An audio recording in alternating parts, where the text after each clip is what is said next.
Hi guys, మేము వచ్చేసి దేవరా మూవీకి అయితే స్టార్ట్ అవుతున్నాం. అయితే ఫుల్ వర్షం ఎట్లాగరా బాబు, తెగ చాలా గట్టిగా పడుతుంది అనమాట. కానీ తప్పదు కదా, సో మేమైతే మొత్తానికి స్టార్ట్ అయిపోదామని ఫిక్స్ అయ్యాం. సో గాయ్స్, మేమైతే ఇప్పుడు స్టార్ట్ అయిపోయాము. అండ్ వర్షం చూసారు కదా, పడుతూనే ఉంది వర్షము. అయితే మొత్తానికి మూవీ అయితే టికెట్స్ బుక్ అయ్యాయి కాబట్టి ఖచ్చితంగా వెళ్ళి తీరాల్సిందే, అందుకని అయితే వెళ్తున్నాము. అండ్ మూవీ ఎట్లా ఉంది ఏంటి అనేది నేనైతే మీకు రివ్యూ చెప్తాను. అంటే రివ్యూ టైప్ కూడా కాదు ఇది, జెన్యూన్ గా చెప్తాను ఎలా ఉంది, చూడొచ్చా లేదా అనేది, అంతే అనమాట. సో బ్లాగ్ అయితే కంటిన్యూ అవుతుంది, చూసేయండి. వచ్చేసి మేము ఏ థియేటర్కి వెళ్తున్నాము అంటే కనుక మల్టీప్లెక్స్ అనమాట. సో మల్టీప్లెక్స్ లో స్క్రీన్ 4 అక్కడ అన్ని రిక్లైనర్సే కాబట్టి సో ప్రాబ్లం లేదు. అండ్ లక్కీ వచ్చేసి మామయ్య గారు అత్తయ్య గారు వాళ్ళ దగ్గర ఉన్నారు. అండ్ మేమైతే ఇప్పుడు స్టార్ట్ అయిపోయాము ఆల్రెడీ. కొంచెం తగ్గుతుంది, మళ్ళీ ఒకేసారి స్టార్ట్ అయిపోతుంది వర్షం, అట్లా పడుతుంది అనమాట ఈ రోజు అంతా. సో చూద్దాం మరి ఎట్లా ఉంటుంది క్లైమేట్ ఏంటి అనేది. అండ్ బ్లాగ్ అయితే కంటిన్యూ అవుతుంది, చూసేయండి. ఇప్పుడు కొంచెం తగ్గింది వర్షం మళ్ళీ. అండ్ ఇప్పటిదాకా అయితే కంటిన్యూస్ అట్లా పడుతూనే ఉంది వర్షము. ఇక్కడ ఈ రోజు ఏంటో ఇట్లా క్లైమేట్ ఇలా ఉంది, కానీ బాగుంది యాక్చువల్లీ క్లైమేట్ అయితే. బట్ ఏదైనా వర్క్స్ ఉండి ఎవరైనా వెళ్ళాలి అనుకుంటే వాళ్ళకి కొంచెం ఇబ్బంది అవుతుంది, కానీ మొత్తం క్లైమేట్ అయితే మాత్రం ఎంజాయ్ చేయొచ్చు, చాలా బాగుంది. ఇక్కడ అసలు లేకుండా ఇంత గట్టిగా పడిందని వర్షం నాకు తెలియదు, ఎందుకంటే ఆల్మోస్ట్ చూసారా ఇదంతా కూడా వాటర్ వచ్చేసింది. ఇంత గట్టిగా పడిందా అని అనుకున్నాం మేమైతే.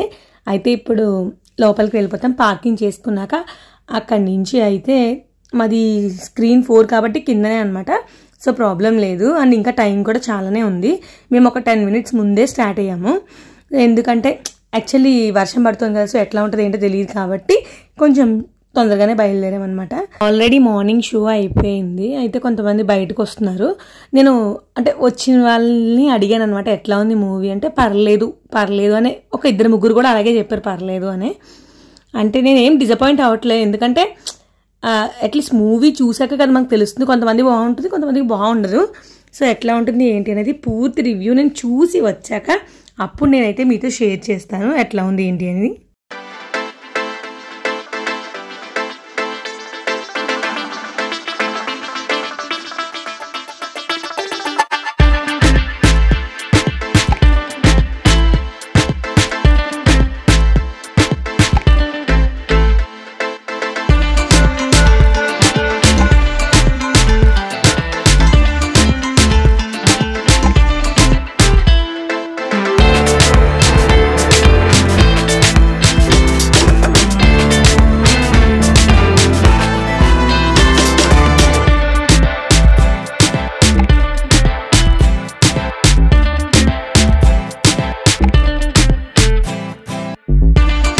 మూవీ ఎట్లా ఉంది ఏంటి అనేది నేను మొత్తం మూవీ కంప్లీట్ అయ్యాక చెప్తాను. ఇప్పుడు జస్ట్ ఇంటర్వెల్ మాత్రమే.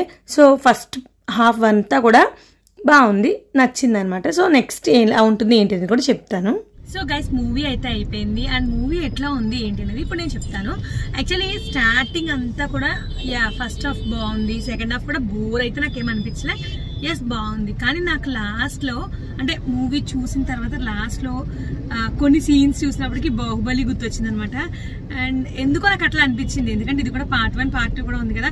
అసలు దేవరాని ఎవరు చంపారు ఏంటి అని తెలుసుకోవాలంటే part 2లో చూడాలన్నమాట. అండ్ హీరోయిన్ పరంగా తీసుకుంటే అంటే హీరో పరంగా అయితే ద బెస్ట్ అనమాట, చాలా బెస్ట్ ఇచ్చారు.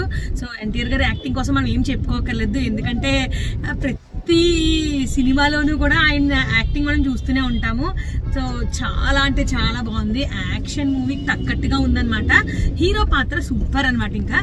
అండ్ చుట్టుపక్కల చేసిన జనాలు కానీ క్యారెక్టర్స్ ఏమైనా తీసుకుంటే కూడా కొన్ని క్యారెక్టర్స్ ఎందుకు పెట్టారో కూడా అర్థం కాలేదు, బట్ కొన్ని అయితే మాత్రం నా పరంగా నేను చెప్తున్నాను నచ్చాయి. అండ్ హీరోయిన్ విషయానికి వచ్చేస్తే ఆల్మోస్ట్ హీరోయిన్ కొంచెం సేపు మాత్రమే కనిపిస్తుంది అనమాట. ఆ తర్వాత అసలు హీరోయిన్ సినిమాకి ఎక్కడా కూడా కనిపించలేదు, హీరోయిన్ పెట్టాలి అన్నట్టుగా పెట్టారని నాకు అనిపించింది అంతే. అండ్ మూవీ పరంగా ఏంటంటే అంటే మార్నింగ్ నేను విన్న రివ్యూస్ ప్రకారం ఏంటి అంటే మూవీ సెకండ్ హాఫ్ అసలు ఏం బాగాలేదు, ఫస్ట్ హాఫ్ మాత్రమే బాగుంది, ఇట్లా చాలా విన్నాను అనమాట. బట్ నా ప్రకారంగా ఏంటి అంటే కనుక ఫస్ట్ హాఫ్ చాలా బాగుంది, సెకండ్ హాఫ్ కూడా బాగుంది. బోర్ అయితే కొట్టలే, కానీ ఒక్కసారి అయితే చూడొచ్చు మూవీ. నెక్స్ట్ ఏంటి అంటే కనుక సాంగ్స్ కూడా పెద్దగా ఏం లేవు, జస్ట్ ఒక 3 songs ఉన్నాయి అంతే, అంతకు మించి లేవు. అండ్ క్యారెక్టర్స్ చెప్పాను కదా ఎట్లా ఉన్నాయి ఏంటి అని చెప్పేసి. అండ్ అలాగే మూవీ చూడొచ్చా అంటే చూడొచ్చు. అండ్ ఇంకొక విషయం ఏంటి అంటే కనుక అంటే మూవీ ఓకే బాగుంది యాక్చువల్లీ. కాకపోతే కొన్ని ట్విస్ట్లు ఉన్నాయన్నమాట. అంటే ఎండింగ్ కానీ మనకు ట్విస్ట్లు ఏం తెలియదు అనుకోండి, బట్ కొన్ని ట్విస్ట్లు ఉన్నాయి. అవన్నీ కూడా మనకు రివీల్ అవ్వాలి అంటే మనం వెయిట్ చేయాలి పార్ట్ 2 ఎప్పుడు వస్తుంది అని చెప్పేసి. సో బాహుబలి 1 చూసాక 2కి ఎంతలా వెయిట్ చేసామో ఆల్మోస్ట్ ఇప్పుడు కూడా నాకు అలాగే అనిపిస్తుంది, అలాగే వెయిట్ చేస్తామేమో అని చెప్పేసి. బట్ ఒక 2-3 టైమ్స్ వెళ్ళి చూసే అంత మూవీ అయితే ఏం కాదు. నాకైతే ఒకసారి చూసాం, ఎస్ గుడ్ అనిపించింది అంతే. సో ఎవరైనా ఫ్యామిలీ పరంగా అంటే యాక్షన్ మూవీస్ అండ్ సౌండ్ మంచిగా వచ్చి థియేటర్ అయితే చూస్ చేసుకుని వెళ్ళండి, చాలా బాగా ఎంజాయ్ చేస్తారు. అండ్ మేము చాలా బాగా ఎంజాయ్ చేసాం అనమాట మూవీని. అండ్ లిటరల్లీ ఏంటి అంటే కనుక ఈ మధ్యన వచ్చిన సినిమాల్లో అన్ని కూడా ఇంత బాగా ఉన్నాయి, అంత బాగా ఉన్నాయని చెప్పుకోవడానికి కూడా ఏం లేవు, అలా ఉండట్లేదు కూడా, మరి ఏంటో తెలీదు. సో ఈ మూవీ అయితే పర్వాలేదు, మరి టూ మచ్గా అయితే లేదు కానీ పర్వాలేదు. కానీ హీరోయిన్ ఎందుకు పెట్టారో నాకు ఇప్పటికీ కూడా క్వశ్చన్ మార్కే. సో అంటే తనకి కనిపించాలని పెట్టారా మరి ఏంటో నాకు అర్థం కాలేదు. కానీ మూవీ మాత్రం చెప్పాను కదా ఎట్లా ఉంది ఏంటి అని చెప్పేసి, ఒక్కసారి చూడొచ్చు. ఇంకా అంతకుమించి మూవీ కోసం ఇంకా చెప్పడానికి కూడా ఏం లేదనమాట. అండ్ ఇది వచ్చేసి నా ఒపీనియన్, నా రివ్యూ వరకే. ఇందులో నేను ఎవరి క్యారెక్టర్స్ని ఎక్కడ నేను ఏం బ్యాడ్ చేయలేదు, నాకు అనిపించిన ఒపీనియన్ నేను షేర్ చేసుకున్నాను మీతోటి అంతే. సో మరి ఈ వీడియో మీకు ఎట్లా అనిపించిందో నాకైతే కామెంట్లో తెలియచేయండి. అలాగే మరిన్ని వీడియోస్ కోసం ఛానల్ని సబ్స్క్రైబ్ చేయడం మర్చిపోకండి. See you all in the next video. Bye by.